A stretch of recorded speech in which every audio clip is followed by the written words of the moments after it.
It is a huge honor today to be podcast interviewing Josh Brower, who is followed with alphabet soup at DDS, DIADI, DICOI, MIA, FAA, AAOS from Sioux Falls, South Dakota. Sioux Falls, South Dakota. My mom's mom was born in Sioux Falls, South Dakota. Well, that's why you're so great. Yeah. Everybody And then she met a man who drug her back to Parsons, Kansas. And that's where it all began. But so, Sioux Falls. So I actually remember driving up there and seeing where she was born in her house and all that stuff. Wild time back then. I don't want to get on a sidetrack, but it was back then she met a man and his wife had died of, I think, tuberculosis. And he already had my oldest uncle Chick, and he married her to take her back to Parsons, Kansas, to take care of her son. And then they had 3 more kids, which one of them was my mom. I mean, just different times. And my grandma's mom arranged it. I mean, you talk about arranged marriages, they happen right there in North Dakota, in South Dakota. Oh, yeah. 100 years ago. I mean, that was just like, okay, that was her job. I got a job for you. You're going to go back to Parsons, Kansas, help this nice man raise his child. I mean, it was crazy times.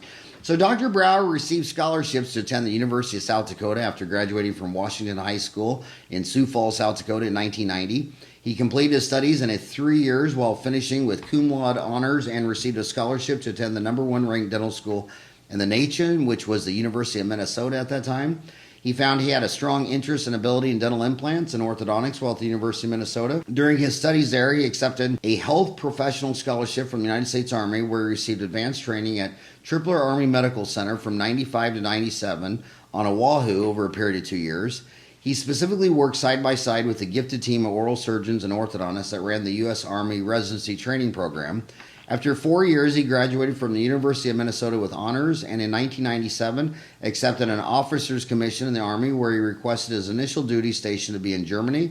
He was granted his wish and was again allowed to train with a group of oral surgeons, orthodontists, and board-certified prosthodontists. He continued his advanced training for 2 years in Germany and then moved back to the U.S., where he worked in a clinic in Louisiana with 26 other dentists. Upon completion of his military tour and honorable discharge, Dr. Brower moved to the Midwest with his wife Peggy and their family to pursue larger family and settle down into private practice. Dr. Brower's advanced training allows him to perform many procedures that other general dentists have not received the training to perform in office, which gives patients great comfort when considering being referred out when something needed to be done. By allowing one practitioner to see all aspects of the same case and not having each piece looked at by someone different over a wide range of times, amazing results can be achieved. In no other way can multiple specialty procedures be combined into one appointment, as you can see from the photos of our wonderful patients on his website. Dr. Brower began restoring and placing implants in 1997. He continues to be heavily involved in the forefront of implant therapy in the U.S. He has placed and restored over 8,000 dental implants since 1997 and helped develop 2 independent dental implant lines for manufacturers. He teaches live surgery courses in his office with doctors coming from all over the world to see him perform live surgeries multiple times per year. Dr. Brower believes in being a lifelong learner and strives to also teach others whenever possible. Dr. Brower has received the highest honors possible to achieve and received his diplomat status with the International Academy of Dental Implants, International Congress of Implantology, and the International Academy of Mini Dental Implants. He holds fellowship status in the American Academy of Small Diameter Implants and is a lifelong member of the American Orthodontic Society, where he can also be seen as a featured speaker. He maintains active membership in the ADA, South Dakota Dental Association, and dental licenses in good standing in California, Nebraska, and South Dakota. Dr. Brower is adjunct faculty at the University of South Dakota. He can be seen at the University of South Dakota Chemistry Department website giving a lecture on organic chemistry with Dr. Jeffrey Sarita on the pH of saliva and its effects. Dr. Brower actively helps their organic chemistry department develop new kinds of dental products to help and prevent and restore cavities. Dr. Brower has lectured and taught dental implantology internationally and been a keynote speaker at the University of California, San Diego, where he's filmed for international training of other dentists. His implant videos can be seen on the Dental Tubules Network, which is the largest depository of dental knowledge on the planet. Dr. Brower is faculty for the International Academy of Dental Implants and a featured keynote speaker in China and England, where implant dentistry is fast becoming something every dental practitioner there performs.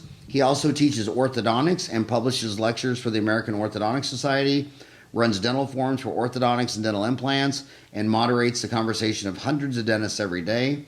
He is an American Dental Association accredited and approved continuing education lecturer and has continuing education available through dentaltown.com, which is the world's largest gathering of dentists on the current state of implant prosthesis in the 21st century.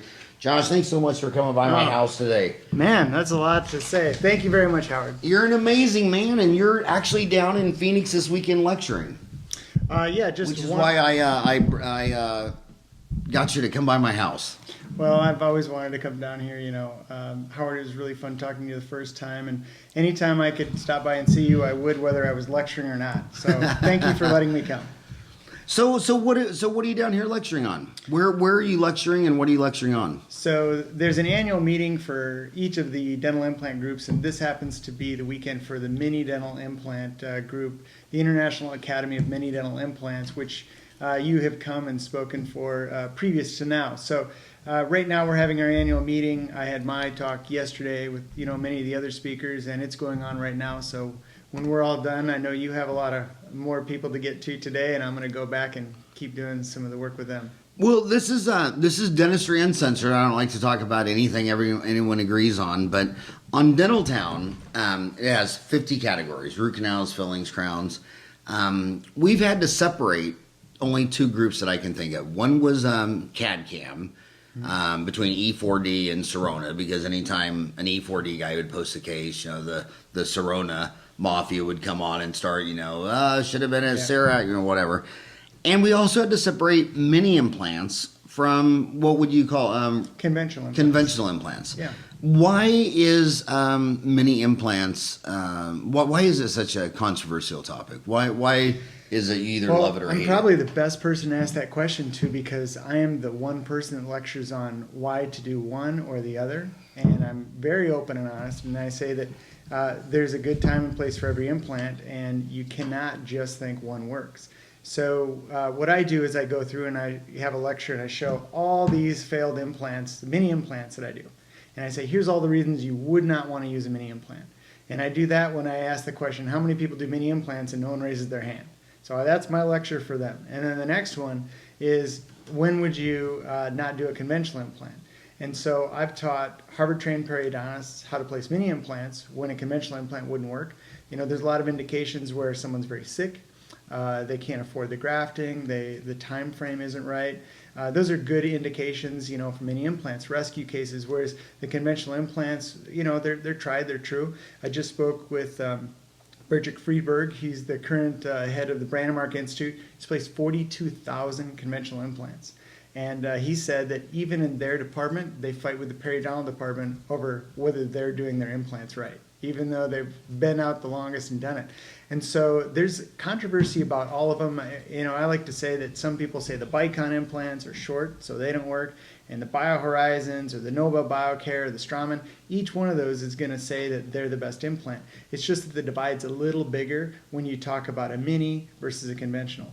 In my mind, if it's 3 millimeters or larger, that's a conventional. If it's 2.9 to infinity, well, that's no longer a conventional implant, and I just don't see how the body can tell the difference. So in my mind, if I can fit the implant to the patient, I'm going to do that if I can plan for long-term success, and I'm not just going to make that patient fit the implants that I purchase and use. So I'm picking my implants based on the best patient care instead of what works best for my wallet or for the company that is coming in and telling me their implants are better than the other company. So I don't use just one brand of implants. I don't use just one size. I have about 200 implants on hand at all times, just because that implant might be needed that day.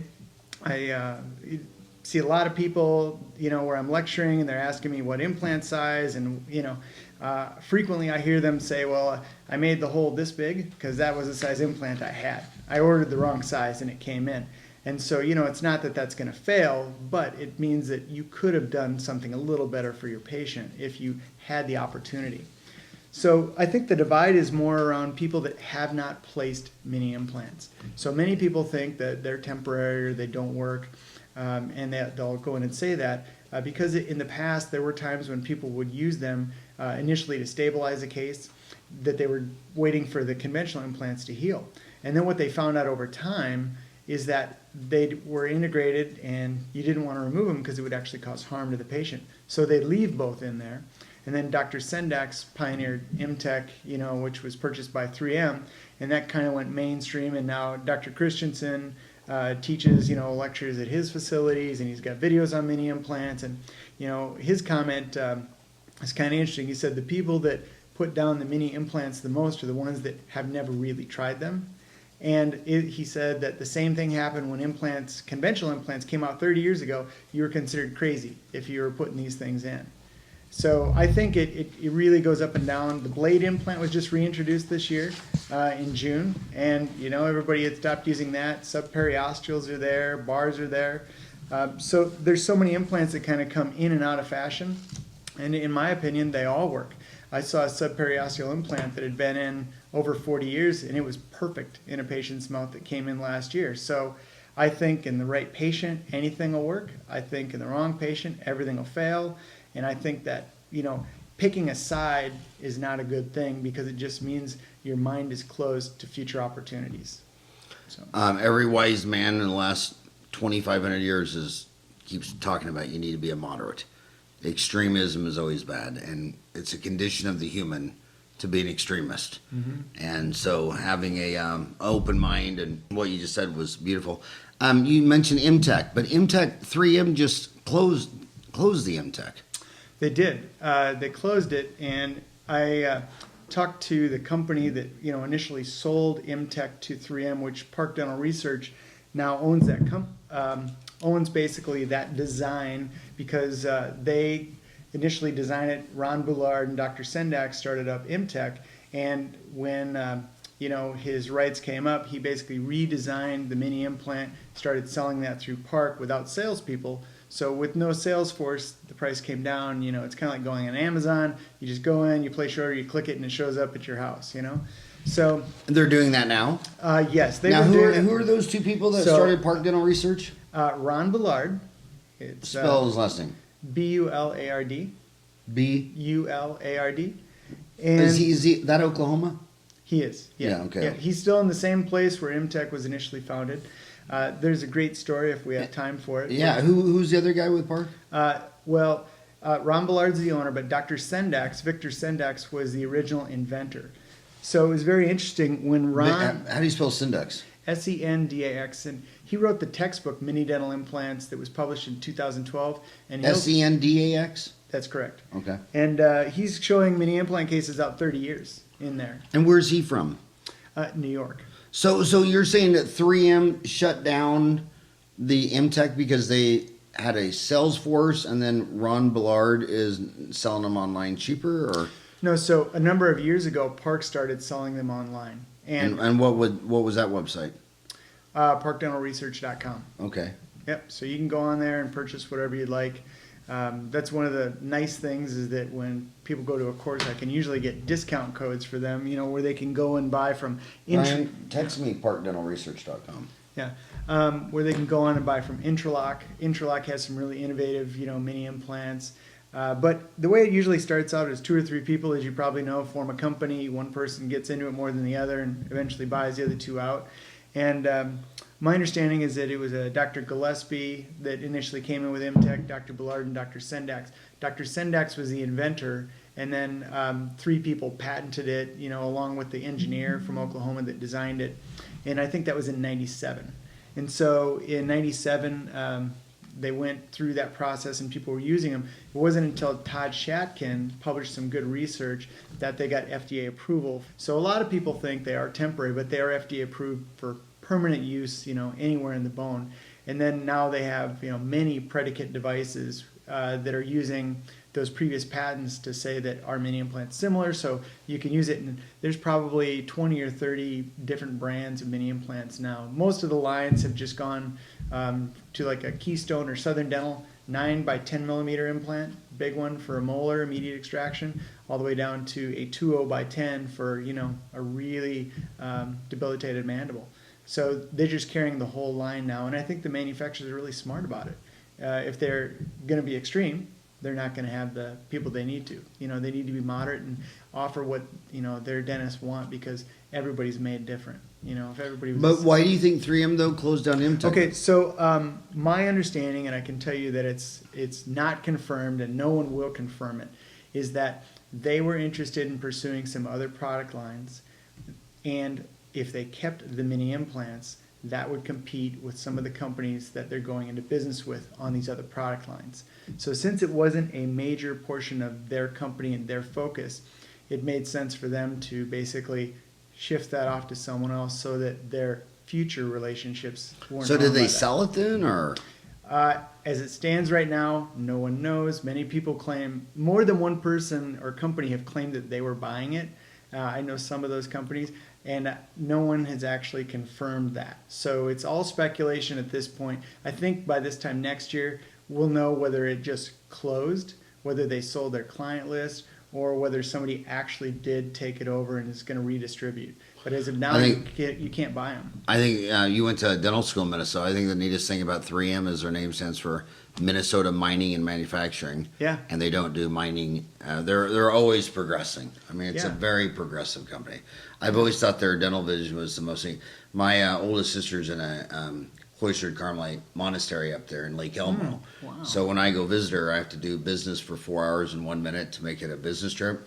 And usually I'd go to 3M or Patterson. And gosh darn, when you go to that 3M and you start talking to all their PhDs, I mean, talk about feeling like you're in kindergarten class, listening to the professors lecture in calculus and physics. I mean, it's just an amazing company. So you've lectured around the world. How do you think dentistry is different from like the UK to the US? Well, that's really interesting. I felt very much overclassed and overmatched. I gave a lecture at the Royal College of Surgeons 2 weeks ago, and the first person that they introduced me to, where the speakers got together for a meal, is, "Oh, here's the surgeon for the Queen," and you just, "Oh, you really mean the Queen?"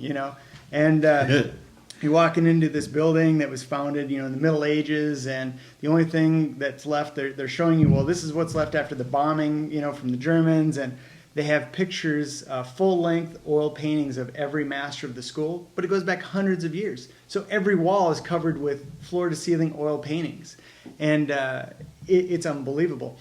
One of the interesting things is Ethicon Sutures actually took down like a 1,000-year-old oak tree and donated it to the first queen to do the rebuilding of the inside of that in all oak. So everything is paneled floor-to-ceiling, in oak paneling, and it was fantastic. This lecturer that went just before me is named Mr. John Blythe. So he has many doctorates, but after you get like 3 or 4, they change it from doctor to Mr., so that's considered more prestigious. And he was showing 2 different really unique implants. He had a skull implant where he actually had a 3D image, just like we would do it, guided surgery, and they printed out or milled out a titanium plate to replace a portion of this patient's skull. And he said what was interesting to him, he's showing the surgery where he goes in and he puts this titanium plate in to replace the skull. He says, "I can do this procedure. No one will ever question me. Everybody will say it's done right. But if I place a dental implant, I need to get special liability protection and have it all arranged ahead of time before I do that." And he said, "I don't understand how I can do this very invasive surgery and no one would ever question that. But if I place something that's being done, 1,000,000 times a day around the globe, this seems to be something that, people will have to have liability protection for." And this is probably the most trained surgeon I've ever met in my entire life. Went to school for like 36 straight years, So for him to even think about liability amazed me. And I think it really comes down sometimes to a little bit of protectionism.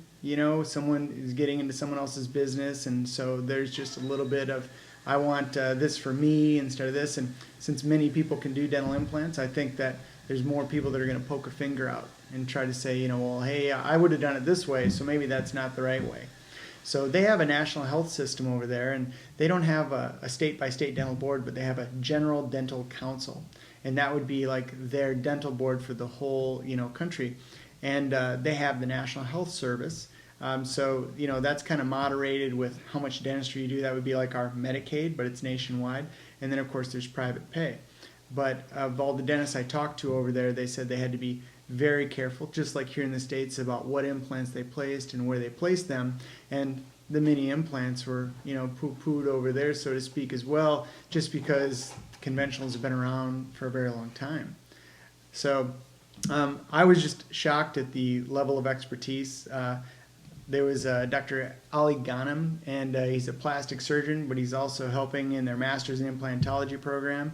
And they're talking about facial aesthetics. They look at someone, and they're not just looking at their smile like you and I as a dentist. We just look at people's teeth, and they look at, well, this cheek's a little bigger than this cheek, so let's make this cheek the same, and then we'll make sure the lips are the same. Then they move inward, so they start with the outside of the face, make that good, and then they just keep moving inward.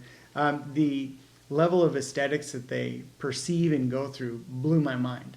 As a dentist, I kind of just care if you smile nice, and they care about the entire thing. So I'm going to get to lecture with some of them next year again. I'm super excited to hit some more countries and just learn, because I just sat there in awe pretty much the whole time. And there's another implant that's being tested down at Baylor right now that I don't know, Mr. Blythe, I guess, was lecturing on, where they CT scan the patient. They make the root out of milled titanium, and they make the top of it out of zirconium. It's all one piece. You take out the tooth, you immediately place it, and you get a Maryland bridge temporary that stays in until it's integrated, and then you just put your crown on it and you're done. But all one visit. It's just... I remember when I was in Serona like 10 years ago, because I had the CEREC 1, 2, 3. I mean, I've had it the whole time.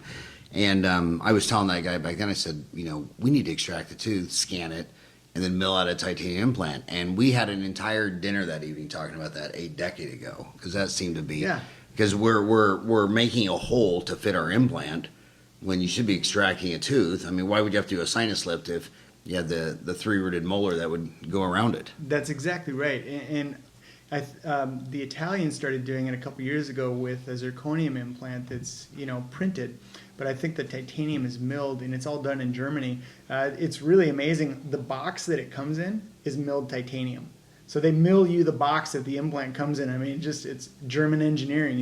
It's amazing. Yeah, and German engineering is so much more sophisticated than America. I mean, if you go into 100 dental manufacturing place like I have around the world, I mean, Germany is like an entirely different planet than other countries. I mean, it's just, it's amazing. But you said something very profound at the beginning. I mean, when you and I were young, I mean, when I was in dental school in '87, the oral surgeons that were placing blades and subs and ramus bars, they were considered crazy. Yeah. And the other oral surgeons that were teaching in your school would openly lecture that the third oral surgeon was a butcher from, I forgot what they used to call him, butcher from Langerhans or whatever it was. I mean, they were crazy. And then when I was in Phoenix, there was some guy that had an airplane that was flying around to like 3 offices, one here in Phoenix, one in New Mexico, and placing his implants, and everybody thought he should have his license taken away.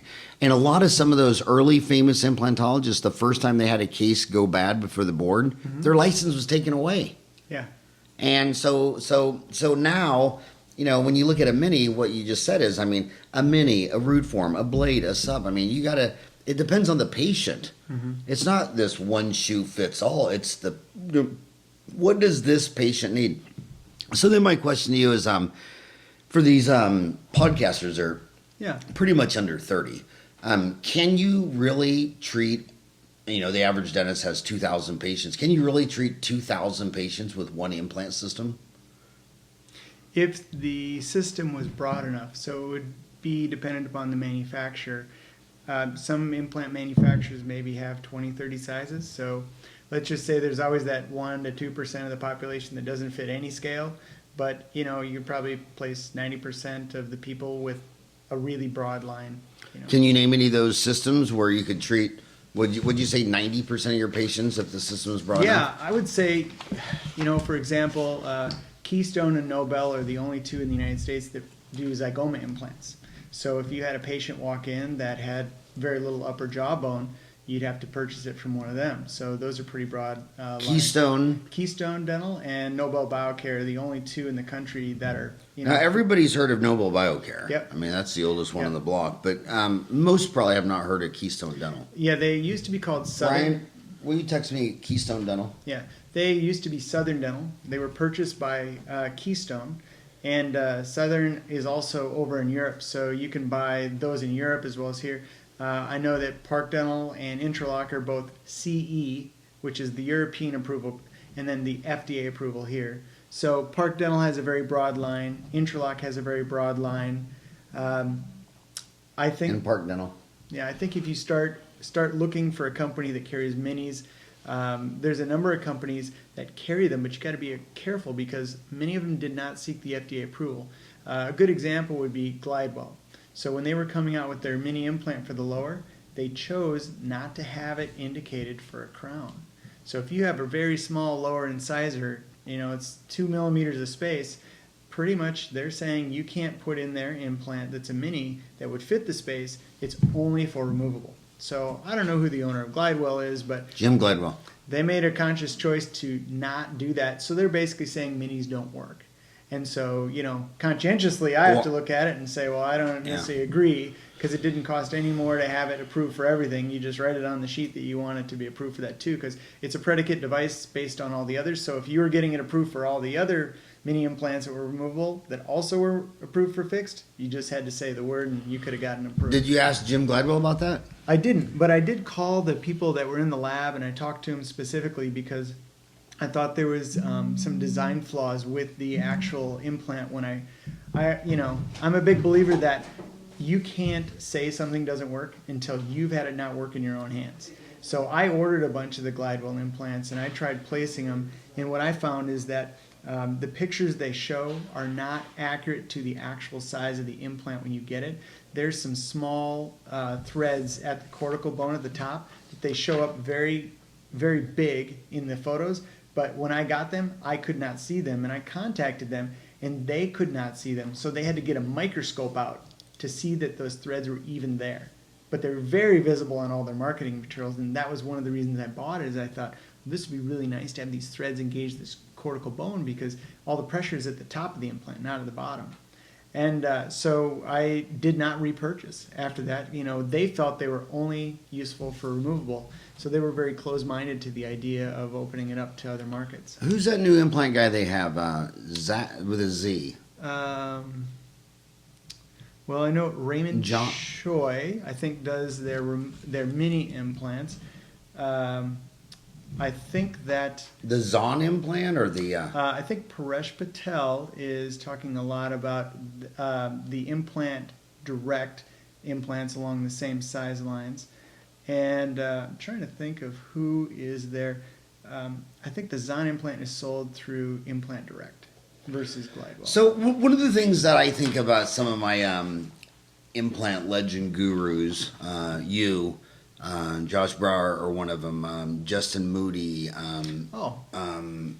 Jerome Smith, is that Jerome Smith has this amazing implant practice in Lafayette, Louisiana. Yeah. You're in South Dakota. Justin Moody's in Nebraska. South Dakota. He's in South Dakota. Justin and I are in the same state and great friends. Let's talk about him for a second. Well, the point I want to make first is that so many dentists think that people that are sinking a lot of implants are in rich places like Dallas and Chicago and New York and Beverly Hills. Yet the three people I know that are crushing it the most are not in the richest part of the world. I mean, no one thinks Louisiana and South Dakota is where all the money is. So, I mean, you're making, I mean, I'm not knocking South Dakota. I'm just saying these are some amazing implant practices on just the average working man. Yeah. Howard, unfortunately, they're missing all the teeth. That's why we're doing all the implants. Okay. I think that's a fair statement, is that, a lot of our state is very rural. We have about 800,000 people, and it's really isolated to two areas on the east and the west. So I always like to think that Justin Moody has the west side of the state and the Black Hills, and I have the east side of the state. And I'm sure there's many, many good implant practitioners around us and throughout, but he does the affordable dentures. He's their implant guru, so he goes to all those practices, and he has 70 doctors that are referring to him all the time. and he just places their implants. And I think he's got multiple practices with associates that, he can do that for. And he's a road warrior like you. And, I'm super impressed with you guys just being able to do this and be strong over and over. Whereas, I always feel like just a regular dentist, like, every once in a while I got to do a filling or something. And, I was kind of like, oh yeah, I'm glad I get to do this every once in a while so I don't lose this skill. And even though the majority of things I'm doing are implant related because of the population I have, I feel very honored that I get to do them. I have people from Florida, Montana, Eastern Iowa, Nebraska that are driving 5-10 hours. We have a little hotel that's about 3 blocks away, La Quinta, and they have a medical rate that they give my patients. So they drive in, they stay in the hotel, they come in, they get their work done. If it's more than a single day. So there's always that problem where dentists diagnose the pocketbook.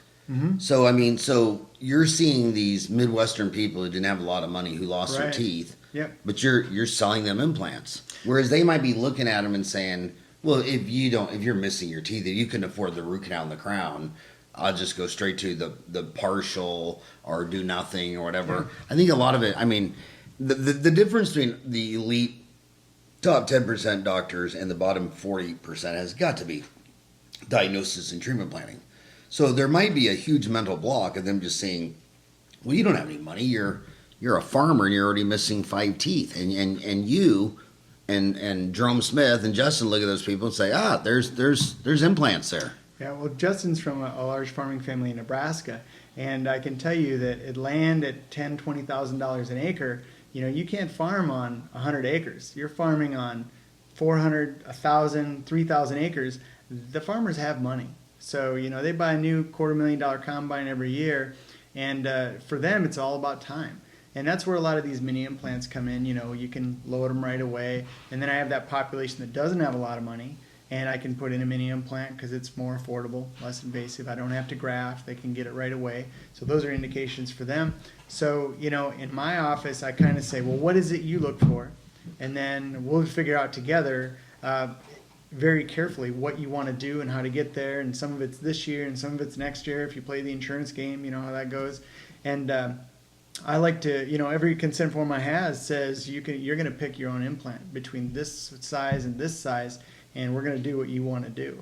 And I think that's the most important thing, is giving your patients the choice, and you get to pick all those good choices that you think you should.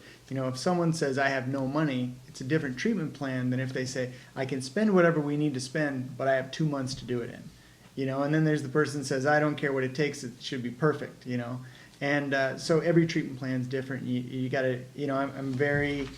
Can I ask how old you are? I'm 44.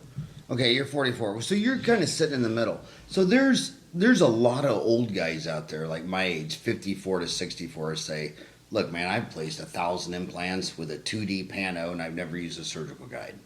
And then the 35 and under say, you can't place an implant without a 3D CBCT and a surgical guide. Yeah. So you have these two extremes. I mean, I've had dinner with several people that just think surgical guides and 3Ds are training wheels for a bike. And they're like, come on, dude, be a real surgeon. You got a second bicuspid, you got a second molar. If you can't lay a flap, figure out your bone, and place the implant without a surgical guide, you shouldn't even be doing surgery. Yeah. So how do you talk down the middle between, how many people do you know that have placed 1,000 implants on a 2D pano and never used a surgical guide? Well, if they started placing over 10 years ago, a lot. Yeah, exactly. Yeah. Exactly. So how do you square down how do you bowl a strike down the middle of those two extreme pins? That's a great question. I've had a CT for about 10 years. And so I think that if you can tell where the bone is, you can do a lot. I think if the bone is a mile wide and your implant is a millimeter wide, you can get it in the bone without having more than a 2D panel. Right now I see a big rift coming between like the oral radiologist saying everybody needs a CT read by an oral radiologist and everybody needs a guide, otherwise it's done wrong. I'm in the middle again. So I have guides made. I like to use guides for anterior tight cases, usually the canine area where the bone shifts in the arch as it's coming around. I think I can get a better cosmetic profile there if I have a guide, because even 2 millimeters off can make a difference in the anterior. And then, if it's a lower anterior mandible, I've done thousands of them. I'm not going to get a guide. And I'm not even going to create a flap, but I'm going to take a CT and look at it. And I think that a lot of it goes back to the surgeon's skill. So what I see is a lot of dentists right now doing the 30 to 60 implants a year, and they're getting a CT, and they're combining with their CEREC, and they're planning out the crown first, and then they're going to plan backwards from the crown. And I think that's great dentistry. It really is. I think it maybe keeps them a little undertrained. They don't know what to do if the implant fails. And so they can very, very well place an implant and restore it. But if there's a failure, they don't get those surgical chops that you have when you've gone in there and flapped 1,000 cases and done that. So I think that's a big portion of where the dentistry is going, is using a surgical guide, using a CEREC. Everything's planned ahead of time. You put it in. And I think it's fantastic. I think it inhibits them from going to doing 100, 200, 300, 400 implants a year, because they don't feel confident enough to develop, better skills. So, I go to the IADI, I'm on faculty, so, I'll be in China in April, and people are going to come in and they're going to do 60 implants, and they've only maybe done none. They've done one. They've only used surgical guides. And so, there's a lot of people that know they should not be placing implants in difficult locations. And so, do I think you need a guide all the time? Absolutely not. Do I think you could use a panel for many cases? Yes. Do I prefer a CT if I can get one? Of course. Who wouldn't want more information? Do I think you can tell someone they're wrong for not having any of those things? No, absolutely not. As you said, we didn't have this stuff 50 years ago, and all these implants were very well placed. I don't see any reason for anybody to say that they're a bad surgeon, a bad dentist, because they're not using a guide, they're not taking a CT. I think if the case is well planned and well performed, it doesn't matter. The zygomatics, you can't use a guide. You have to open it up, you have to flap, you have to see where the sinus is. There's no guide for certain types of implants. So, the new blade implants, how are you going to create a guide for a drill for that? Because they're putting with a piezo. You're going to create a little slot, So at the end of the day, some implant systems, zygomas, blades, are never going to be performed with a guide, because they take surgical skill, and those are the dentists that are going to be placing a lot of implants. And then you've got your general dentist, like, you pointed out one time in other countries that everybody's placing implants. Why aren't we doing it here? And I think it's really just the fear factor of someone that wants to place a lot of implants saying that you're not going to do it right. And so they're just too afraid to really branch out and try to do everything they can for their patients. So, I'm not telling anybody they're wrong if they don't want to do implants. But in my world, I think everybody should do everything they can that they're comfortable with. And, of course, I'd like them to be comfortable with everything from a veneer to an implant. But not everybody wants to do that either. What's your go-to surgical guide? I use Blue Sky Bio. They have a fantastic downloadable free software, which is great. I'm Dutch and very frugal, so free works for me. And so I download that. I can plan out the case. They charge $35 to export that guide. You can have anybody print it you want. I've used Anatomage, which is out of Silicon Valley. They have a flat fee for the guide, and they do, it's kind of like German engineering. You get this really fancy looking guide back. The ones that are printed for $35, they don't look as fancy, but they work very well. So there's a dentist in Los Angeles, Armin, that runs Cadre. That seems to be really popular, one for general dentists, because he's a wet-fingered dentist. So I think I really have no preference in who makes the guide, because honestly, it's not Armin or anybody else making the guide. They just hit print. It really is. That's all they're doing is hitting print, and it's a 3D printer that goes back and zips it out, and then they put it in a bag and ship it to you. I always laugh when you say Armin, because over email and message board and Facebook and Dental Town, you would think he's George Carlin. And then when you meet him, he's just this shy, normal dentist. He's so funny online, but in person, he's just It's a very weird personality. How online he just comes off as the funniest guy on earth. Yeah. And then in person he's just a normal person. But God, that guy is funny. Just that dry, like that British dry humor. You know, he has the driest humor known to man. So you know, the Greeks said that we're motivated by greed and fear. Greed is I want to place implants. I want more revenue. You know, it's a procedure not covered by PPOs. This is why I've seen them. One of the reasons implants and Invisalign I've seen explode in Indonesia, South Africa, Malaysia, everywhere is because if the government's setting your fee or PPO on a filling or a crown or a root canal and you're doing it almost for no margin, but then outside of that population you can do 10 Invisalign and 10 implants a month. I mean, I know dentists in Malaysia that basically lose money on all their operative dentistry. But it's the pulling out 10 Invisalign cases a month that enables the person to, you know, be a rich dentist. So the PPOs aren't setting fees on implants yet. Have you had anybody in any indemnity setting fees on your implants in Delta Dental definitely is saying what kinds of implants you can place and where and what they can be restored with, as well as what they'll pay, well, how much they'll pay. So and they're very, very large. I remember when I graduated from dental school, Delta Dental's from Minnesota. That was the highest paid CEO in all of Minnesota. It was 20-30 million, you know, back in the 90s with Delta Dental. You know, I kind of like that. The one thing I really like about the Obama plan is that most of the money that should be assigned to actually payments. I think that if you're paying for insurance, let's say 80% of it should be assigned to payments. You know, I think that just raising the payment and taking more money for yourself instead of giving it back to your consumer, not a really good long-term plan. And I see a lot of the insurance companies, you know, excuses and denials. You know, everybody knows the frustrations of dealing with them, and non-dentists looking at your x-rays and telling you that they, you know, whatever you see isn't there. And, you know, if you want to take 12 months of sending mail back and forth at your cost, you know, we'll think about it. And by then the patient has moved. You know, they don't realize that we're putting in 20-30 hours front desk time to try and get something approved that we're going to make $10 off of. Yeah, I've always wished people would focus more. You know, you see these arguments against charities, and they'll line up the charities and they'll say, well, these are the best charities because if you donate here, like 95 cents of the dollar goes to the charity. It's like, okay, I like that concept. Now can we do that with insurance companies and government agencies? I mean, governments will decide they want to tax something, and they'll spend 75% of the tax on collecting the tax. Yeah. And it's like, you should be like a charity. I mean, if you can't collect this tax and throw it toward the deficit for under, let's just say, 10%, 20%, then drop the tax. I mean, why are, insurance CEOs are amazing how they always talk about cost containment, and then the CEO salaries are just amazing. How would you like to have their salary just for 1 year of your life?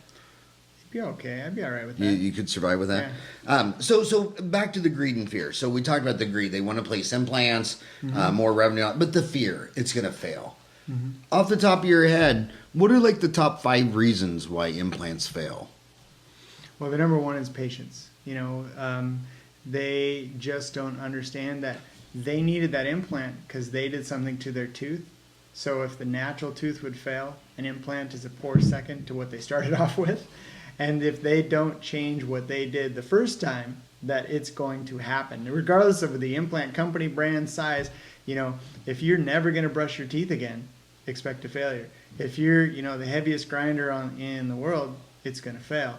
So I would say in my mind, people that are grinding, and that's one of the focuses we're on right now at this conference, is we have a plastic surgeon lecturing on doing Botox injections strictly for the masseter to get these people to break that cycle of clenching and grinding, because a lot of times if you can just break the cycle, then you can move on from there and you don't even need Botox. But people have very destructive mouths. You know, you look at these worn dentitions that they're teaching how to restore at Spear and Peggy and all these big institutes. Well, obviously they're pretty common. And so the Botox will go in and it'll knock out that masseter, break the cycle, and then you can restore them, and then you just need to keep it restored. But if you try to go in and restore somebody that will destroy anything, you really can't expect anything to work no matter what you do. So the patients are always the number one problem. I have patients that you take, if you're an oral surgeon, you can relate. You take a tooth out, and they come back in pain, and you look in there, and it's all full of food. Well, I ate on the other side. Oh, we heard that before. And so I don't see why if you had a cut on your arm, you couldn't rub food in it without it hurting, but you can in your mouth. And so patients make a lot of early failures in particular. There's some good research now about the nanograms per deciliter of vitamin D needing to be at a certain level, or you should expect early failure with implants. Dr. Chakran has some really good slides on that. And I think that after the patient initial, compliance, then it would be, grinding and clenching, because for the most part, you have to look and find out why that tooth is missing. And then from there, you can work backward to what's the best implant for that space. And then it's education of the patient, threatening works good too. You're going to have to pay for this again if it fails. If you try to be nice and just say, this should really work for you well, it's going to be great. They have to understand there's something to lose if they don't do what you ask. And so I tried to be the carrot all the time for these people and just be nice and nice and nice. And finally, I had to decide and just say, well, I need to man up like Howard and tell people, you got something to lose here. And it's not my fault if you lose it. I'm telling you before you've lost or done anything wrong that this will be on you if you don't do it. So, I look at the peri-implantitis because I've got cases out many, many years, and I don't think that's a big factor in implant loss. I think if you listen to that Bertrick Friedberg, it's probably over treated a lot. People think that if you got a little pocket that you need to go in there and do 10 surgeries and make that pocket 1 millimeter smaller. And his research, and he had some really good, well-documented university-based research, shows that actually probing an implant is harmful because you're introducing bacteria. And he said there's no pocket that should be a certain size around an implant because there's nothing to base it on. We know natural teeth, but we don't know what the pocket size should be around an implant because they have different emergence profiles, they have different polishing, they have different collar lengths, they have different grooves on them. And so you can't probe an implant and tell if it has disease process, in a certain areas unless there's pus coming out, and that's pretty simple, but you can't use a probe depth as an indication for treatment. That's where the Brandemark Institute stands on it. So I found that really interesting. Every periodontist I know loves to talk about the biology of tissue, and you talk to an oral surgeon and their favorite phrase is don't make an issue out of a little bit of tissue. So it really depends who you talk to, what you see, but if I had to pick two, it's patient compliance early, overusing them. Then I would say it's probably clenching and grinding after that. And then after that, it's usually long-term home care. You start to look at how slow can we manage this peri-implantitis. I have a lot of physician friends, and we as dentists want to cure people. I'm going to do this filling, and it's good forever. And they have a completely different concept. They talk about managing patients. And, you ask them, and they say, well, my goal is to give them the best quality of life until they no longer need that. And I think as dentists, we beat ourselves up because we try to do perfection for a lifetime. And what we really need to do is be like physicians and manage these people, give them the best quality of life, the best dentistry we can give them, with the expectations that this is real life. You could have a heart attack, you can get in a car accident. How can you blame a dentist on bad dental work if you smash your head into a window, in a car accident? There's just certain things, and people's mouths are a train wreck, a lot. You see it, you look in there, and you can tell from all the popcorn holes that were there the last visit, that you took out, that they are not cleaning their teeth. And so I think the long term for periodontitis is going to be peri-implantitis treatment. And I think right now it's probably being a little bit aggressively treated, not over-treated, but aggressively treated. So there's a lot of books on it, there's a lot of discussion.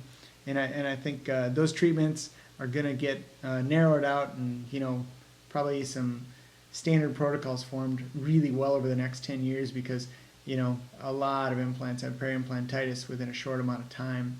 And so regardless of the brand or the surgeon or whoever placed it, we have a clear choice that's not too far from us. And they place a lot of big implants, and the only problem I have with the big implants is if it fails, the whole case fails. That's one thing I do like about minis is you're always over preparing. You have an all on 4. Well, on a mini you're all on 12. One of those 12 fails, the case is still Well, that's fine. the joke. It's all on 4, none on 3.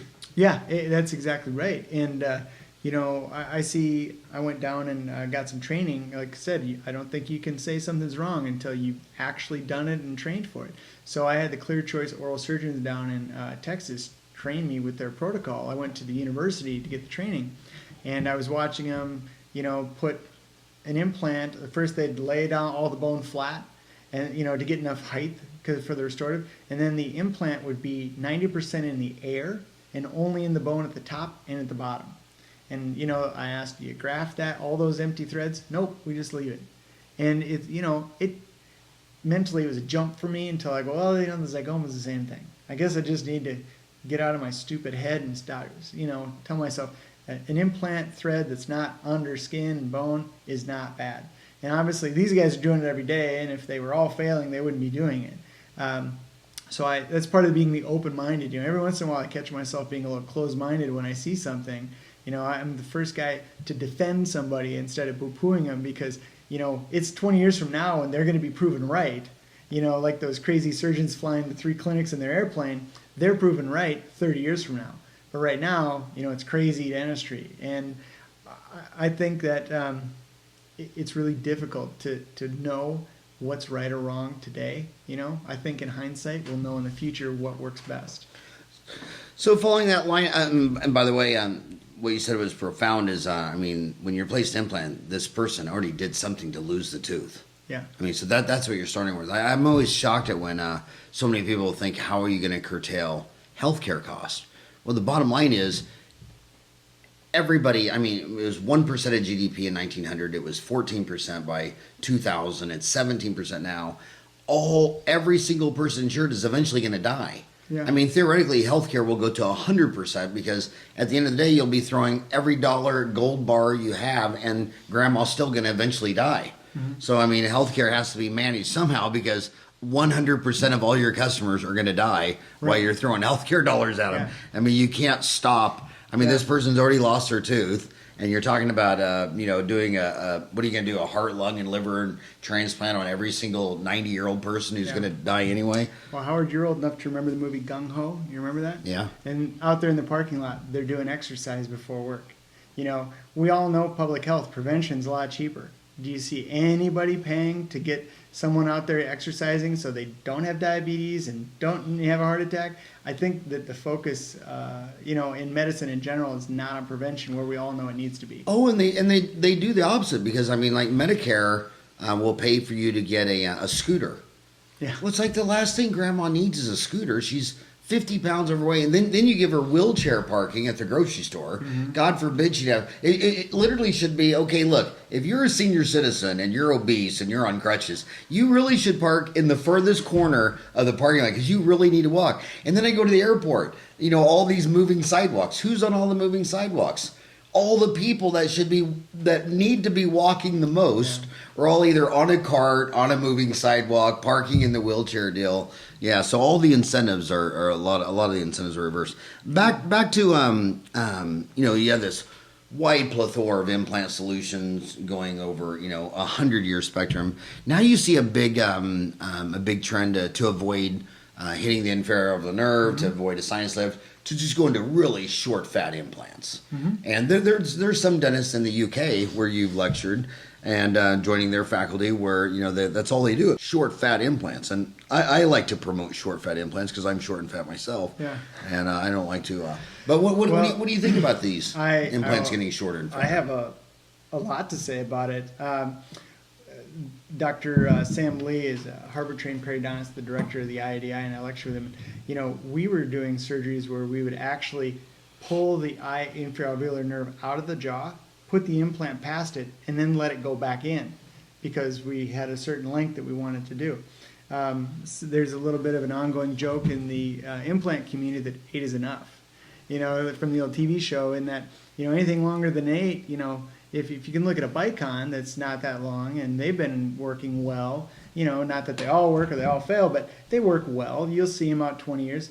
They just use a lot of tissue support. So where do I use my short fat ones? I really love them under the sinus. I think they're fantastic because you have usually 10 to 12 millimeters of width of bone, and then you have, 4 to 6 millimeters of height. I think you can do little tiny sinus bumps very non-invasively, put them in. I think they work brilliantly. I do not think you need to have a 14, 12 millimeter long implant there. In the posterior mandible. And that was a sign of you're a good doctor when I started placing them. I mean, when I got my diplomat in the National Congress of Implantology, I mean, the guy who had the longest implants that was the good doctor. Yeah. And the one who was wasn't very good was towards the shorter end.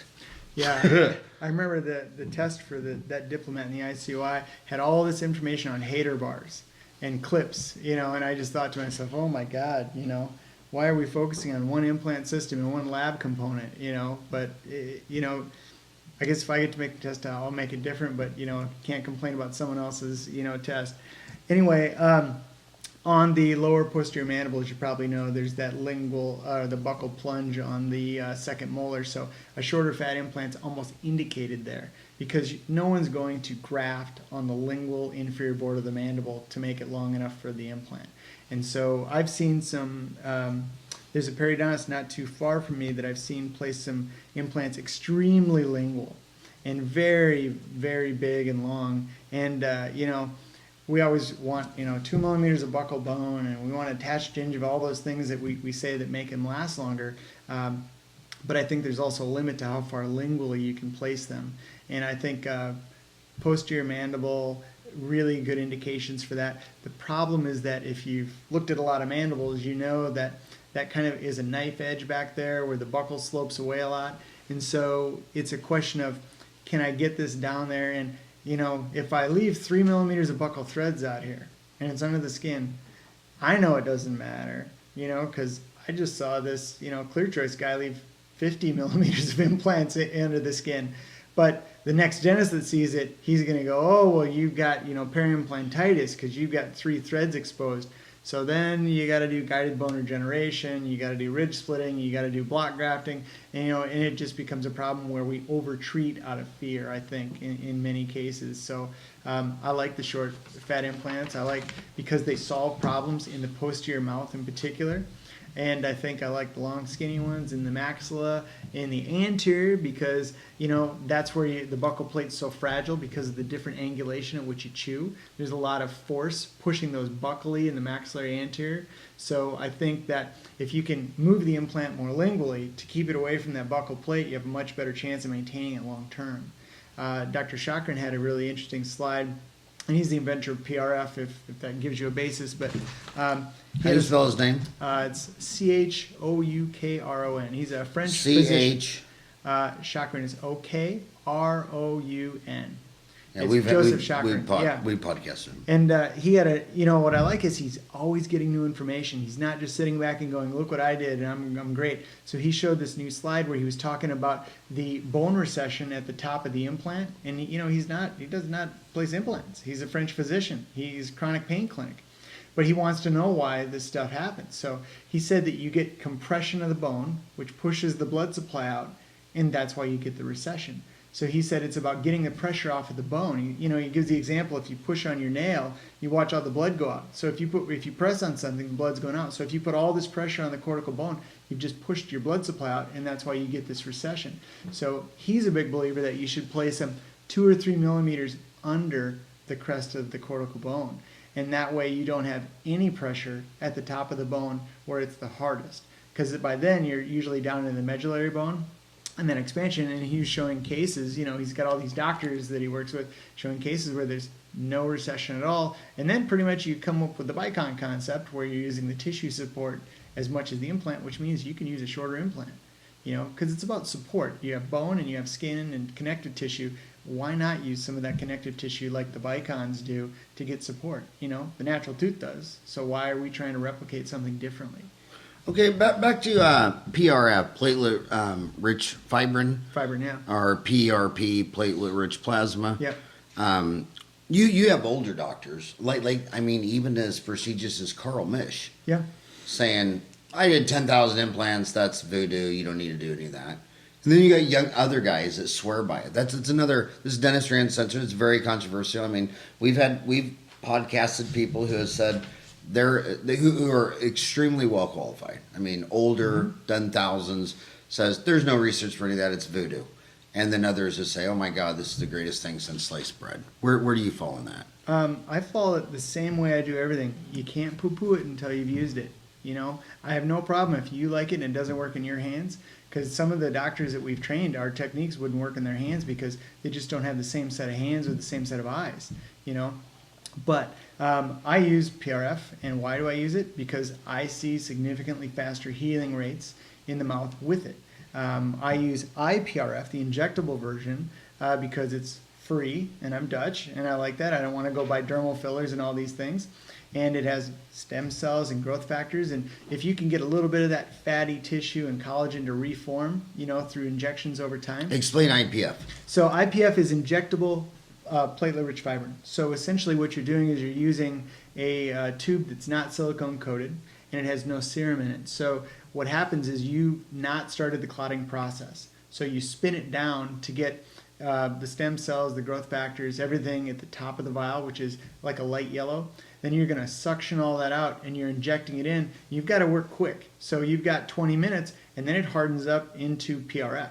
So what you're doing is Dr. Chakran's regrowing, you know, cartilage in your knees. So he'll inject it in, and then once a month you come back, and over 6 months he can regrow the cartilage, because cartilage doesn't have a blood supply.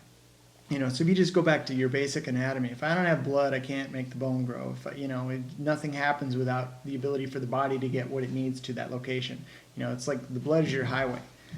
So the injectable PRF, people are making what's called sticky bone. I'm not sure if you're familiar with that term. Mm-hmm. So sticky bone is basically where you take the injectable, you know, fibrin, you place it on your bone, it hardens into fibrin with the bone inside it. So you've got, instead of these little tiny salt crystal looking things, you've got something that you can mold and sculpt into a shape, and it actually has physical force where you can push something away with it. So you can, you know, instead of buying, you know, like a paste bone, you know, or a bone that, you know, folds like clay, you can make your own with sticky bone using IPRF. So I love it. I use it all the time. When you spin down blood, what's that one little layer? What's the funny name? The hematocrit? No, there's that little 1 millimeter in between. What are they calling that? The bubbly layer, or the what's it? I'm not sure which one, because I'm only spinning it down, and you know, and basically the PRF is attached right to the red blood cells, so we're cutting it off and having the red blood cells attached to ours. But you know, I'd have to see what. There's a funny name for this, like that 1 millimeter in the middle. Yeah. I forgot. But you know, I think these vampire facelifts, there's vampire breastlifts. It's all about this injection, this PRF, and it's you can go on the web and. You know, there's a physician that's trademarked that vampire facelift, vampire breastlift name already. And, you know, if you can inject somebody, no bruising, no incision, and they can go out and look great that night, well, maybe it fades over a short amount of time. And, you know, it just comes down to, you know, the old saying, there's 100 ways to skin a cat. I mean, look at a basic hamburger. I mean, you got McDonald's, Burger King, Wendy's, In-N-Out, Sonic. I mean, there's so many ways, but it's the human condition to say, this is the only way, this is what works in my hands. Yeah. And if I did it without doing it your way's crazy. Wrong.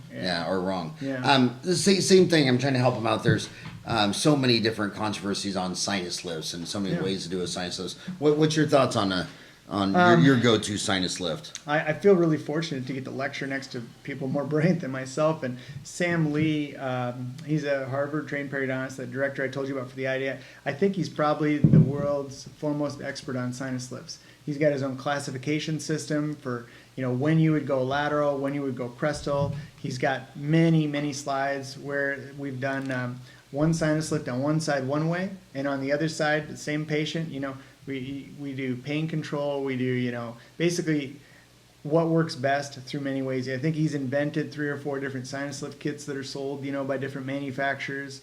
And, you know, I do a lot of sinus lifts. I teach a live surgery course in my office. Next weekend we're doing a sinus lift repair. So we had a sinus lift that didn't work. And going in and learning to repair that is something that people that do sinus lifts need to know how to do. It's kind of like the people placing those 50 implants a year. you still got to know how to fix your implant if something goes wrong. So I like sinus lifts. I like sinus bumps even more. They're non-invasive. You don't have to worry about, the patient, blowing their nose, doing things like that. So to me, a sinus bump, if I have a 5 mm implant and I have 3 mm of bone, I'm just going to bump up, the floor of the sinus, not even touch the Schneiderman membrane, and I'm going to use my implant screwed into the hole, and that's going to hold it all in place. And so I prefer that because it's much less invasive. My patients don't have pain. I can do it all under local. I don't need to sedate them. It's better for my patient.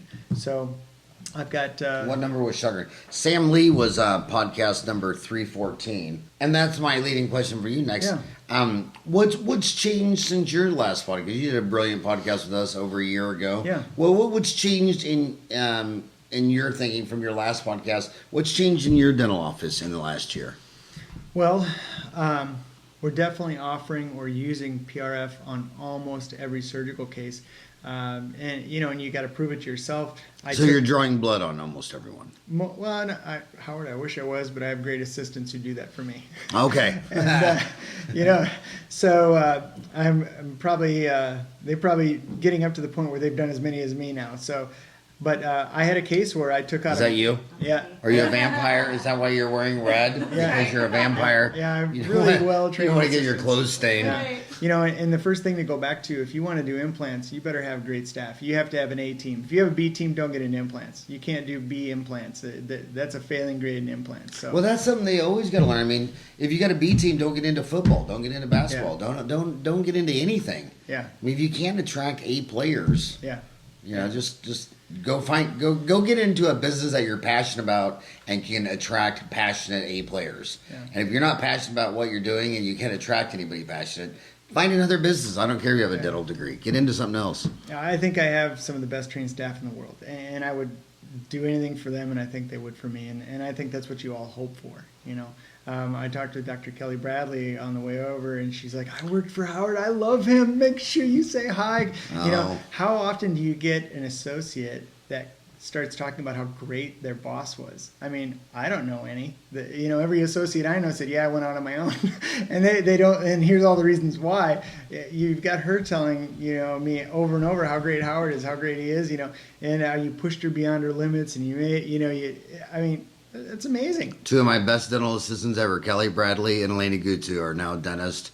Yeah. And I'll tell you, you always know your dental assistant become a dentist when no matter what you delegate to them, they don't sit there and say, well, is that legal by the Arizona State? You just delegate anything to them and they're ready to jump on it. Yeah. And the funniest thing also is when they're assisting, they're bumping, you have a lot of cushion hair up there. They're bumping your head because they want to see more than you do. Yeah. And you're like, dude, you love this. You want to go. I mean, I could have told her to just, okay, go pull that wisdom tooth. If I would have said that, she would have done it.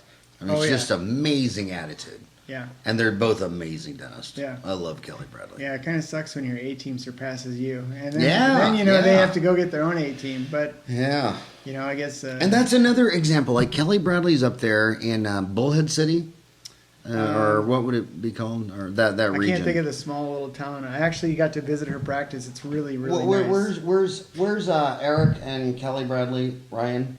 Is it Kingman? Kingman, Arizona. Yeah. And Bullhead City's Nevada, across the river. Yep. Yeah, and again, there's no money up there. Yeah. And she's just crushing it with these big implant cases. But what you were saying is, well, if there's no money, then there's a lot of tooth loss. So you're saying there's a bigger patient pool. Yeah, it's kind of counterintuitive. Yeah, there's a bigger patient pool, and just like anything, there's always some people that have money and some that don't. So I'm sure there's a lot of people that aren't coming to me that are still missing teeth. And you just do what you can. One of our local oral surgeon offices that's in our area, they just did 2 pro bono cases for people that couldn't afford it, full mouth implant reconstructions. How often do you see oral surgeons do that? I mean, I thought it was pretty incredible. Yeah, and also you need practice. Like when you're starting, like whenever I learned a new procedure, well, I always thought that's what my family tree was. Free research monkeys. Get your uncles and cousins and nephews and say, hey, I'm going to do this new procedure, and it won't cost you a dime. I've never done it before, but that's what family's for. Right. So charity cases, family members. Yeah. Yeah, I mean, there's more research primates in your family tree than you can afford to buy. What is right? Yeah, I did a cousin of mine this year out in California. I'm licensed there, and he lives out there, and he had a high school reunion coming up, and he had like 2 teeth left, and he wanted a denture and implants. And so I said, well, there's a class coming up. Wait, and we'll do it at the class. And free to him, and everybody got to see it. And of course, they're your best patients because they know they're going to be poked and prodded by other people and photos taken. And you're right. I remember one of the neatest cases I ever did was on my dad. He passed away in 1999, but it was just open, and I said, you need this, but I can't do that. He goes, what do you mean you can't do it? Do it. I said, no, Dad, I can't. I need to refer you out for that. He goes, you do it right now. And then halfway through, I wanted to refer it out. He's like, you're doing good. He goes, just keep going. I mean, he's cheering me on the whole time while he's sitting there getting tortured for 3 hours. He was crazy. So you're talking about your in-office surgery courses. Yeah. What website do my homies go to for that? Well, is that is that Smiles for Siouxland? Smiles for Siouxland is my office. They can call there for sure. I usually just give out my email. It's browerj@gmail.com. My last name, first initial, and Brower J. Yep. And then, of course, you can go to Dental Town. If you look at my little avatar signature when I do posts, I'll usually try to throw on whatever I have coming up. But it started because I was posting some of these cases on Dental Town, and people, they would send me a message and say, well, can I come watch you do that? And I had enough people asking me the same question over and over that I finally said, I should just start doing this course. And, I want to make it easy on me, Howard. I don't like to be on a jet setter like you. So I said, well, you come to me. Come to the middle of nowhere where there's nothing to see or do. And so that's what I did. And, Kelly Bradley showed up at one of the classes. We had about 20 people show up one time. And I was like, oh, my goodness, I have one big treatment room. And, think of it like a dining room. Even though it's a little bigger than an average one, how are we going to get all these people there? But it just has worked out where I usually make the classes based on what people want to do. Sam Lee's is CE4dentist.com. That's the IADI. And I'm going to do a course. I did a course in mini implants in San Diego. That's where their school is located out of. I do that usually once a year there. And so I've got a few different places, where I can go. I do in-office. I've done that. My favorite thing to do is, when these cases fail on these dentists who are doing the 40 to 60 a year, I've gone to many offices where we go in and we go, okay, well, we're going to fix this, or we're going to figure out why it failed the second time before you called me. And so I'll go into their offices and, it's a lot of it patient training. Well, you can't stick your tongue on this implant every single day. You opened up your own flap. And getting, good closures and the right amount of bone and things like that. So I do a lot of in-office things where I travel around and help people. I usually just say, well, I'm a hard worker, 7 to 7, sounds good to me. We'll start at 7. You do as many cases as you can put in a day, and, we don't even have to break for lunch. Just order in. We'll keep going. So we do all the cases that maybe they had some concern about, maybe the ones that they wanted to do, but they were a little afraid to do, so they scheduled those, and we just keep doing them all day long. And usually it's the little pearls that I pick up from them that I love the most. They're kind of training me. I went out to this office, Dr. Jerry Yu, right out in California, and he had these monstrous TV screens right above the patient's chair. I was thinking to myself, man, I'm going to bump my head on this thing. But they were just far enough away. The patients absolutely loved having that big screen right above their face, and I've never had that. I always have a light up there right above it. And so he's a young guy. He's like, oh, I got loops. Everybody's got loops. What do you need chair lights for? And, I had to sit and go, oh, am I getting old school now? Do I really need this light? Everybody else has a light. You start to try to justify to yourself why you still have a light. And a lot of these people, especially West Coast, that I go and see, they're really high tech. And, I walk in, dude's got multicolored LED lights around the base of his floors and around his chairs, and I'm just going, Voo, oh my, I feel like I'm in Star Wars. And I feel bad that my patients are suffering in my ugly practice at home. So I've done 100 podcasts at this table. You're the only one that ever let Mamimi touch you. You don't have cats? No, but I love this cat. You must be a cat woman and not know it. I think your assistant is Catwoman. Mamimi's never ever jumped on anybody in her entire life. Lover. I think I think that's Catwoman over there. Well, you did Supergirl for Halloween, right? I did, yeah.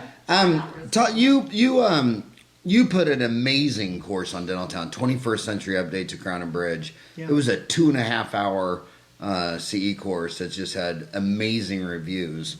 You should do talk about what they would learn in that course. And I think if you did gave away some of that didactic stuff for your hands-on courses, it'd be the best marketing to get people to see you and then travel there. Have you thought about doing some new courses on Dental Town that would? I would love to do some more courses. With mini implants being so controversial on the mini implant board there, I always hesitated to kind of go just straight there. But, I know that since you have a worldwide audience, that it's really good for the world. And I like that. I would love to kind of show why I would do a mini, why I would do a conventional, where I think it would fail in both cases, and how, you can really treat your patients best by offering lots of options. I don't think anybody would say that offering your patients fewer options gives them better treatment. I know, and I've seen so many dentists, I've been at TMJ courses before, and the instructor starts saying something, and the guy next to you disagrees and just gets up and walks out. I always think, what an idiot. Yeah. I mean, really, as if at 2016, anybody knows what we'll know 100 years from now. Yeah. I mean, just think of, we're probably sitting at a point in time where we don't know what percent of knowledge, 90%, Yeah. 95, 99. I mean, what will humans know 10,000 years from now? Yeah. And to get up and walk out of a lecture because you disagree, how close? A mind is like a parachute. It only opens when it works. And that's why I call mine Dentistry Uncensored. I don't want to talk about anything that anyone agrees on. Yeah. And people sometimes get so upset by what another dentist saying. I go, God, it's making you think. Don't get ruffled feathers. Just start thinking. Yeah. Start going back to your arguments. And then furthermore, why did this upset you? Yeah. What sacred cow did they step on? Yeah. And what percent of sacred cows historically end up all being false gods anyway? Right. I mean, There was a minor podcast that was tried to start up by a couple of dentists, and their first episode was 3 mini implants for an upper molar. And of course, they were really, really, saying how horrible a dentist this person was. It wasn't my case. I didn't even know who did the case. But of course, I'm the moderate, so I start getting emails and texts like you would, oh my God, it's a war, they're just killing this guy, and so I emailed the guys. Well, have you guys ever done any of these? No, it's just awful. I said, well, why are you saying it's bad? Is the case failed? Well, no, it's in the mouth. It's fine. And and I said, well, why did you say all those horrible things about this dentist and his implant system if you've never placed it and it's working? Well, it's just bad. You can just tell. You look at it. They tell you not to do that in dental school. That's horrible. yeah. I said, well, why are those instructors in dental school? Well, they're either really great researchers. The part-time faculty are really where it's at because they live, in the real world. And then you've got dentists that maybe their social skills are good, maybe they're not, maybe they had some bad days, and they just prefer to be in a setting where they're not constantly challenged by their patients. I got to tell you, the most controversial thing we ever published in Dental Town was an article called The 15-Minute Root Canal by Scott Perkins. And I never received that much hate mail. Back then, letter forms, emails, people, canceling their Dental Town, whatever. And I just thought it was crazy. So, but the open-minded people like myself, like Jerome Smith, we decided, let's go to Houston, Texas, and watch Scott Perkins do 15-minute molar root canals. And you know what it turned out to be? The endodontist spends 45 minutes, he takes out the high speed, the slow speed, takes out the 15 file, puts in the 20 file, latches back on. Scott had 6 slow speeds. And before he even started, he already had all the files in the deal. And it was just an orchestra of operations and logistics to where there was not a wasted moment in time. Mm-hmm. And every dumbass endodontist who wrote an evil letter about this guy that I've been in their office standing behind them watching is exactly what Scott was talking about. You're wasting so much time because you only have one slow speed. You had to get out of the room and go get this. I mean, this and that. And if you watch Scott, he was just doing the same thing the endodontist was doing, but he was just doing it amazingly faster and more efficient. Yet everyone, I mean, everyone jumped on this guy. And he just, he's probably the most operations and logistics genius. I mean, Scott taught me, the one thing Scott taught me is, man, when you start a procedure, there is no reason for anybody to leave the room. Mm-hmm. And I mean, that just rule number one. Yeah. You're just like a mechanical engineer. I mean, if you present two prototypes of mechanical engineer and one has 4 moving parts and one has 3 moving parts, they go right to the least number of moving parts. Right. They know everything fails at the moving part. So you designed it with 3 and you designed it with 4, we're going right to 3. I mean, it was just, it's just amazing how the condition of a human is so close-minded. I agree 100%. In fact, I got to tell you my funny Muslim story, because I've lectured in countries that were 85% Muslim, and I know that some people almost get scared when they see a woman in the burqa. But I went to Catholic school. Mm-hmm. All those nuns and those nuns' outfits, I mean, when I see a Muslim girl in her burqa, and to me, she just looks like a Catholic nun. She looks like my sister. Mm-hmm. I mean, I'm just instantly fond of them because they look like my own sister. I mean, I don't see any difference. I mean, it's just the same. So then what's new for you? What's got you excited? What's got you passionate? Is it the hands-on courses? Well, it's been fun because I never ever thought I'd be doing them. Do you want to do more of these? I mean, is this going to be a big focus for you? Well, yeah, I started doing a lot more teaching about a year and a half, 2 years ago, where people they'd ask me a question, the same question started to come up over and over. So then I'd start to publish it. I did the CE, to kind of answer questions for people, and I try to be active on the boards and show some new stuff and what's going on. I just did a mucosal implant case. It's one of those things that sits in the drawer forever, and then, oh my God, the one patient that it's indicated for comes in. I had a lady come in with no maxilla at all. So I pull out these mucosal implants, which I have like the first set of dental implant techs ever. There's entire start to finish how to do it in there. So these mucosal inserts, you basically put the implants into the skin, and then they can't take the denture out until the skin grows over them. And so in the book, they're showing they sew the denture right into their face because they fail 100% if you take the denture out before the skin closes over them. And in one case, they were using implants and screwing just like a surgical guide, screwing the denture to their upper jaw so they couldn't take it out so that these would heal.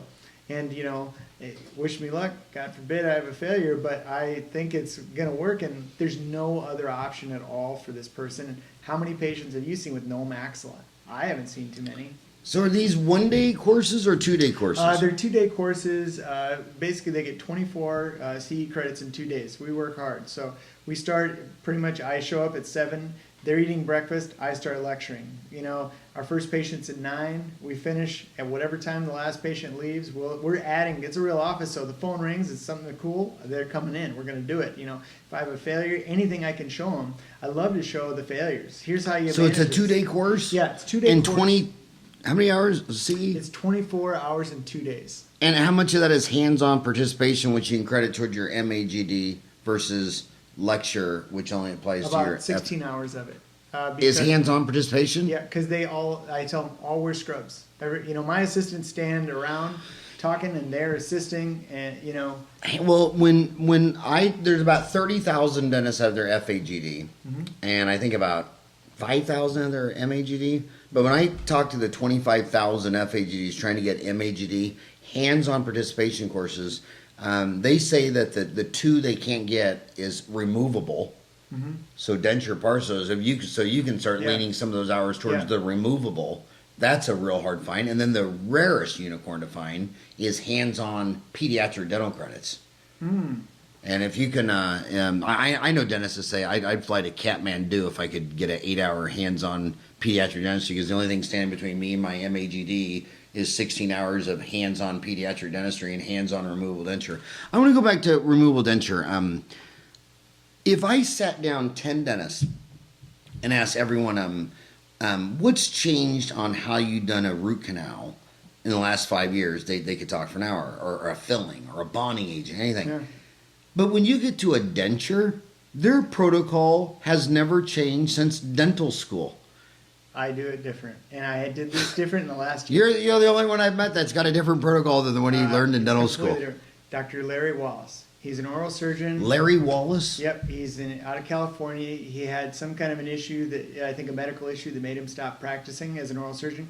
He invented the Laurel denture. Yep. So I came across this denture, and I'm like, so I can basically take this denture and make it, there's 5 templates that fit 99% of the people. And you heat it up in hot water, and it's pliable and malleable. You just sculpt it onto their stone model. So you do a quick set stone model, sculpt it, and you can fit it basically all on 4 cases. They come in, take out all the teeth, put them in, put the post through, attach it to the denture. They walk out that day. So now in a single day, I have people coming in, and they've got broken teeth in their denture. They want something new. I go and get a template, do the protocol. It's in, and they're walking out with a brand new set of dentures that day. They're fantastic. I really, really like them. Is he your friend? Well, I'd like to think he is, but I've never met him. I've just done a lot of corresponding with him. I do actually teach that in my course next weekend. People want to see it. I'm like, yeah, come on over. I'll just do a case that day. So. We did a podcast with them, and I told him, I said, you've got to do an online CE course.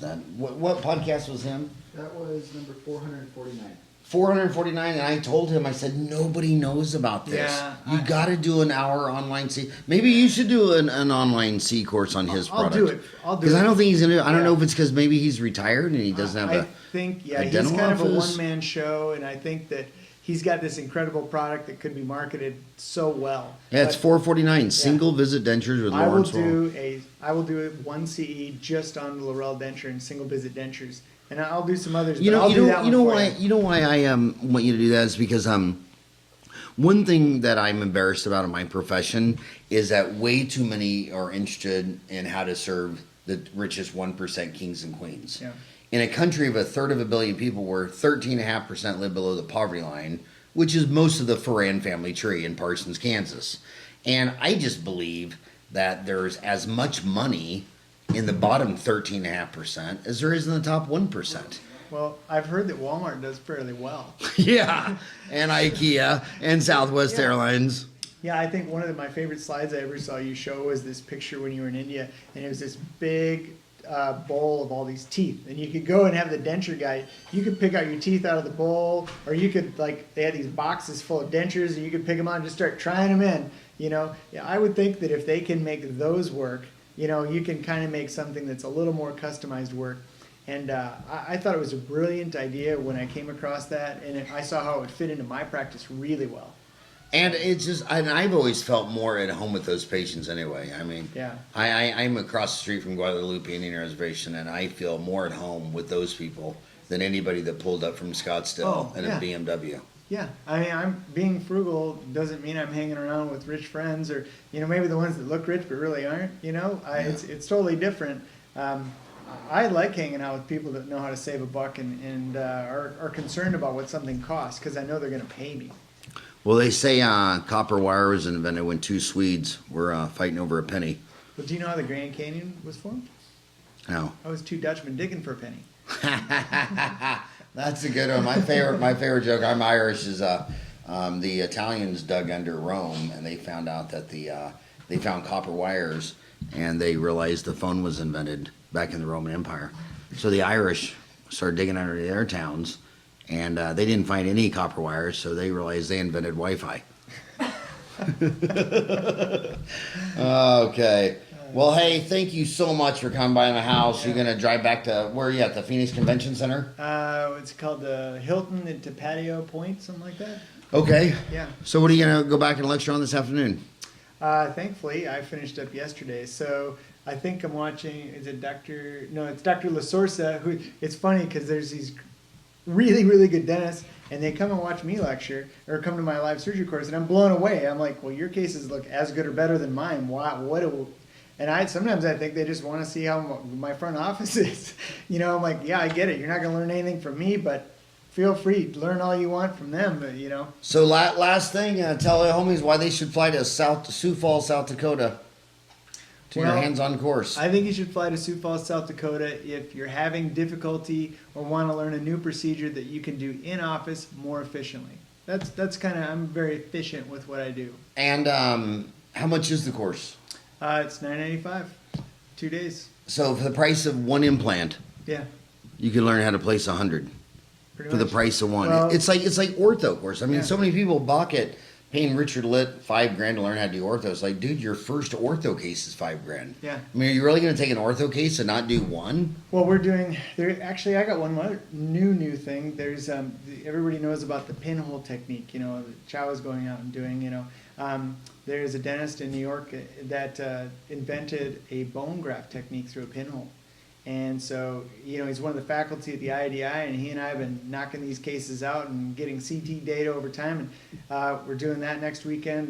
We're doing a pinhole case with, you know, the gum surgery. We're doing a pinhole bone grafting case. That's brand new. I mean, how great is it to be able to add a whole bunch of bone to somebody through a tiny pinhole and they have no pain and swelling afterwards? Do you have a facility where the dentist could come to you and actually do the hands-on surgery themselves?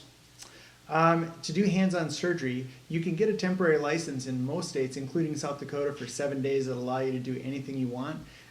When we go to the IADI, you know, we're going to other countries, so of course that's 5 days of hands-on. But yeah, they can do a lot. We have hands-on models and things like that. Because one thing you can do is, like Arizona did, they have dental offices that treat the homeless. Mhm.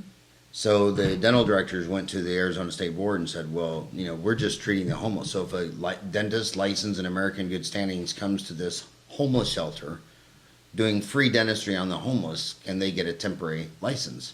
And Arizona said yes. And now I think it's going to be a domino effect. So if in Sioux Falls, South Dakota, if you have a homeless shelter dental clinic, Yeah. and you go to the state board, and I know you can come to this, the CAS Center, or Brightway in Phoenix, Arizona, where they got 9. There's one that has 9 chairs, and they only treat vets. And so dentists are coming down there, and so you have a line outside the office every morning of all these people missing teeth. You know, If Howard, you're- that's brilliant. I'm actually a disabled veteran myself, and I have done free cases for the VA that's in town. You know, but In this town? in my hometown, Sioux Falls, South Dakota. But you know, they rarely call me. I wish they called me more. I love helping vets, and I think that'd be a great Well, maybe you idea. could do a deal where you go to the vet center in Sioux Falls, South Dakota, and go talk to the state board and say, if a disabled vet comes in my office, can a dentist in good standing from any of the other 49 states come in and we do an over-the-shoulder program where they can do the surgery with me watching? You know, I'm licensed. That's hard to say no to. I agree. We were trying to do that in San Diego at Dr. Lee's school, and they will give them a temporary license, same thing, it's in good standing, but the amount of paperwork is almost the same as getting a license all by itself. So Not in Arizona. It was Yeah. tough. So I'm going to check in. And South Dakota is pretty open-minded, you know. So I think I'm going to check into that. It's a really great idea. Yeah. Okay. Well, man, Josh, thank you for all that you do for dentistry, all you do for Dental Town, online Yeah. courses, answering questions. You're my idol, buddy. You're going to see we'll see you soon. Thank you. Okay.